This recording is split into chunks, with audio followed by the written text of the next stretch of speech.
Hey guys, welcome back to Nearly by Nature. We are back in action and we are so excited to be here in India. Our first stop in our India tour is Goa. Goa is a state situated in the southwestern coast of India. It is known for its beautiful beaches, its laid-back atmosphere. The state brings lots of tourism from all over the country and globally. Many Indians come to Goa to escape the intensity of city life and pollution, so much so that Indians are relocating to Goa for a far more relaxed and calmer way of life. So we are going to be asking Indians who are currently living in Goa and are from Goa what they're wearing today and their thoughts on life in India, rising nationalism, colorism, and long-term impacts of colonization. So let's get into it.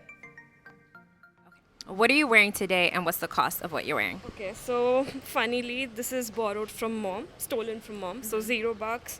This I thrifted from a shop in Mumbai. I think it costed me around 500 rupees. I've also thrifted this from Mumbai. I think this is about 600 rupees. My shoes are from Crocs, which is around 3,500. I think my shirt is of Arrow, so probably 2000. My pant is of a suit, so it's a custom suit pant, and my shoes are Under Armour. Okay, so this one is something I picked up in the local store here from a local designer, and this one costed me about 400 Indian rupees. And the skirt that I picked up from like a homegrown brand in India, so the skirt costed me about 1,800 Indian rupees.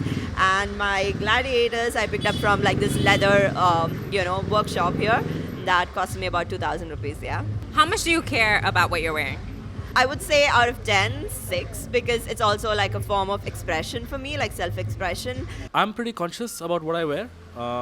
Usually it's very simple everyday wear.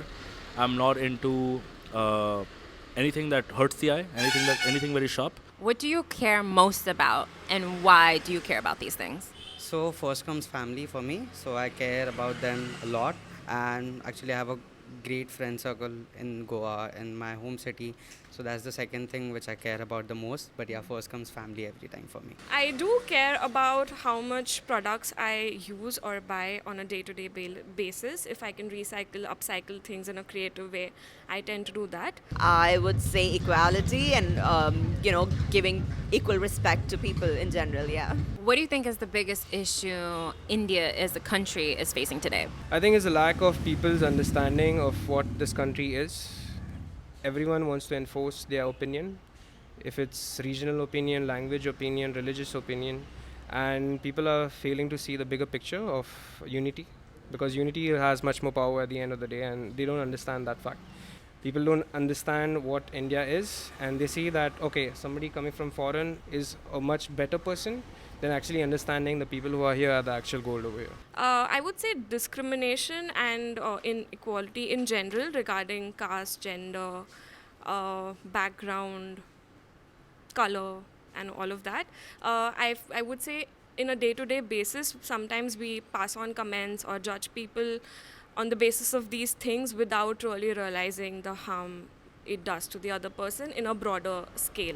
So it might come out as something that's very insignificant or very small, but in a broader sense, it does matter a lot. I would say currently, like in general, because of my political views, I would say the current government and the fascist nature of it.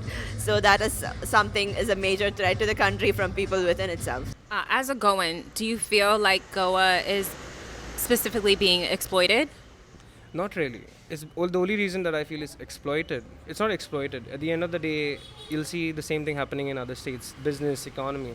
People keep saying that there are no jobs over here, there's nothing happening here, the people are not generating. That's mainly because every time there is a huge potential for a business to come and set up here, the locals object to it, or people object to it, saying that this is going to exploit the basic framework of Goa. And that's where the problems arise. So that's where we usually see that, okay, if something wants to set up here, a very potential firm or a potential company that can make a huge difference and an impact, not just to Goa, but the economy in general in India, it's objected. And as such, you see that Goans don't market or they don't capitalize on that factor that, okay, there is potential here, there are people coming here. They force themselves more to go abroad, set up like Portugal and all. This is becoming more of a market for Goans to go there, get a job or win a company or set up a business there, and they don't do that here because they see Goa as that entire perception of owning a business in Goa as a local is not highly accepted. We are seeing in Western social media among brown people the conversation about colorism in Bollywood, rising nationalism happening in India. How do you think this impacts India? Like, how do you feel about it? And do you think that this is a result of like colonization? I would say the situation currently is much better because our generation is more sensitive towards these issues. I've seen a lot of brands come up with like, for example, if you consider a brand which caters to like a makeup segment, initially the talk was more about fairness creams, how you can amplify your beauty by becoming a shade lighter. Currently what I see in the market is brands are more conscious about using these words because people are more aware, and since it's everything is social media based, they'll take seconds to ban your brand entirely. So I feel that is working in the favor of people from different colors, and like foundation brands are coming with 1,000 shades of foundation matching your skin tone. Brands are hiring more plus size models, promoting how to be comfortable in your own skin. So I would say currently I have a lot of faith in our generation regarding this issue. Yeah, so I come from the southern part of the country, so you can say that in most of the southern part, like, most people are brown skinned people, but you can see, say, be it in the family, among the relatives, or even in school, you see fair skinned people being preferred to, say, to play the title role in a drama, or like even in general. And then, people asking you or encouraging you to use fairness products, and, casual comments from relatives asking you to, like, change your skincare routine so that, unless and until you're fair, you'll probably not get the best life partner, and a lot of issues like that. In India, you have people from a different color group. Okay, but we are never made to understand what it is and what it means over here. At least in America, they have the system of making people know because they've had that kind of a past, the whole black community and all of that. Here we don't just have that. Here we don't accept it at all. Even if you try to go to the police station and try to make a racism case, I don't think they're going to accept it. Personally, that's what I have. That's what the knowledge that I have, that somebody had tried to make a racism case and it's not accepted because they think it's not a big case.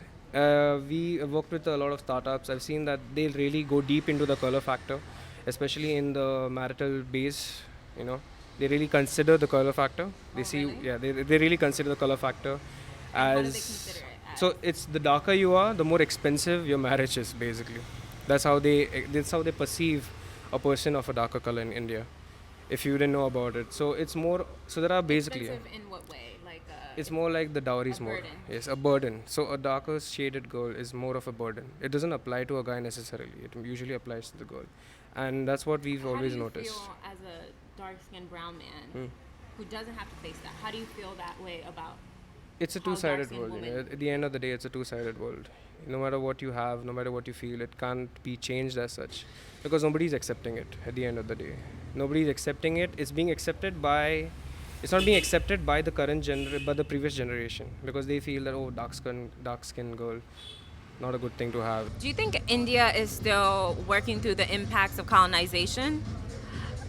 Every day, I think, like, even so, the thing is, even now you see that oppress mentality is so much there. Like, people look up to certain things which the British has taught us with certain amount of respect and a certain amount of fear. And being a lawyer, like, even in the legal world, you see a lot of rules and laws that has been established back then are still existing, and it's not even relevant. So you would see, like, in every walk of life, you can see certain impact of colonization happening, and, like, people still facing the issue even now. So, if you see the history, there have been like colonization, and there are some parts of India which still has an impact on, people seeing outside culture and everything. But to see on a positive side, India is really developing. If you see cities around the world, they are growing fast. The IT is growing, IT companies growing. There are more creative people coming out of the country. There are more people. If you see in hospitality industry, they are growing, and like it's a better future for India, which I think, and it's going on a great path. Do you trust your political leaders? If yes, why? If not, why? Right now, if I'm being honest, Right now, yes, we trust the political leaders. Yes, in some cases, there are hierarchies. So, if you see bigger leaders, some of them are doing really good, some of them are not really doing good. But yeah, to see a bigger picture, we trust the political parties. We are. No, I mean, I have a lot to say about how the leaders see the world and see like India as a country in general. There's so much religious, I mean, things being injected that, yeah, I mean, it's a little sad. See, from a perspective of having my own business, I feel that in a way, yes, it's much more better than the previous government.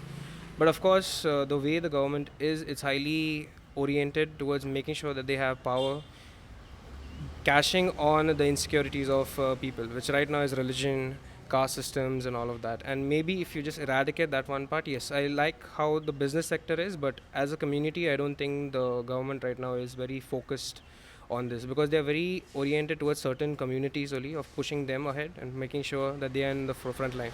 And you see this on a day-to-day basis. Adani's, all these groups, they're in the front line because of a specific section, because of specific reasons, because they have government ties and all of that.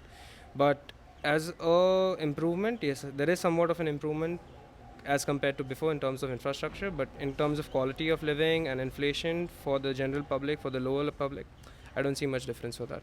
I feel they're just getting poor day by day. So we've been in Goa for the past few weeks, and we've noticed that Indian people choose to specifically speak English with each other, like as their preferred language of communicating. So this is something that's obviously was shocking to us because we would have thought naturally we're in India, Indian people would be speaking Hindi with each other. Why do you think that is, and how do you feel about it? So, we've got so many states in India, and each state has its own regional language. The regional language for Goa is Konkani. Now, two Goan people or two Goan citizens would probably be talking in Konkani, if not Marathi.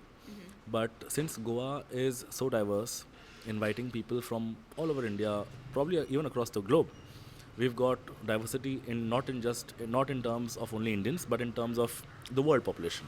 You see so many Europeans, backpackers, travelers. They just come, they live here, they stay here, they start working here, which is absolutely phenomenal. So I feel English is a language via which people connect more, and so yeah, probably that's why. So, as a cafe owner, I think that whenever people are coming from around the world to have coffees or the sort of food at our place, I personally go and speak with them in English, and it really feels us connected. Even with other Indians? Yes. So mostly whoever is coming in, in Goa, people think that it's a English-speaking city because mostly there are people speaking in English, and yes, there's a specific mother tongue in Goa which is called Konkani, but those are the people who live here. So, but the outsiders who are coming and settling over here, they prefer English, and I think that's the great point to mention because it is helping us to be harmonious between communities, between all the people. So I think it's great that people are speaking English in this. Do you think that English is a symbol of higher education and a symbol of status here in India? Yes, it is. It is very much. People are actually studying in Anganwadi schools, people are actually studying in government sector schools or Hindi medium schools. They don't have the privilege of, let's say, having an English language. And it's not me saying this, but our society is such. The Indian society is such wherein you are made to believe that without the English language, you're pretty much down and out. No one probably give you a job, no one probably give you a girl to marry or a guy to marry. It all adds up. So, which is why that added pressure to learn that language. So it's mainly that the Western culture is influencing us. At the end of the day, even I feel that our own language, when it's spoken at an official space, they'll be like, oh, look at this guy, he's talking in Hindi. That's disgusting. He doesn't know English. Doesn't make sense, right? And even in the political departments, even in the political gazettes, when you see them talking, Hindi, or at an important meeting at an international level, when they talk in Hindi, they'll be like, oh, look at this guy, he went and he spoke in Hindi over there. Of course, Hindi is not the official language of India because India is made of multiple languages. Here it's Konkani, Bombay it's Hindi, Marathi. So the moment somebody adapts to their natural language, people just be like, why is he talking in his natural language? You're supposed to talk in Hindi. The biggest of the biggest people, when they talk in their language, they just accept it. Like, for example, Lionel Messi. He talks in his Argentinian language, which I don't remember right now, but he talks in his local language, and he's not even bothered to learn the English language because he doesn't bother about it. He wants to respect his local thing. It's, for example, whenever you go for a meeting, by mistake you were to speak in Konkani, even though the other guy was a Goan, they start changing their perspective. Oh, look at this guy, he's talking in the local language over there. Oh, so it's frowned upon. It's frowned upon, you know. And my last question is, what does being Indian mean to you? And what is something you would want for people who don't know much about India to know about Indians and life here? The best thing I find about India is every kilometer you travel, you will find a different. I mean, you see Goa, coming from where I live, which is Nagpur, like a small town in Maharashtra. Everything is so unique, everything is so diverse, yet as a country, we are all, very united by the kind of masalas we use, our love for spices, all these little things that you see.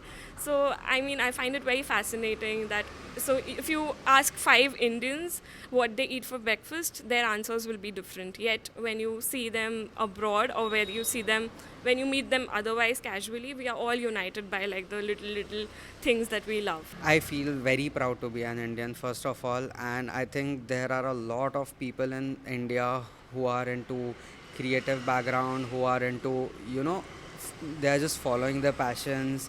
They are growing, they are moving to different countries, they are settling over there, like doing good work, and I feel immensely proud about that. For me, it's all about the culture. Like, I would say there's so much indigenous art forms and culture involved. Like, even every tiny place has a different menu of its own, tradition of its own, dance form of its own, music of its own. So I would say for me the best part about being an Indian is the culture and the fact that a lot of us, in terms of families, still live very close to nature. So each and every habit in the household is very, I would say, sustainable and like more eco-friendly in general. But I see with like more people moving to the city and things like that shifting. But like still, we are able to maintain a little bit of sustainable, eco-friendly, judicious lifestyle. Yeah.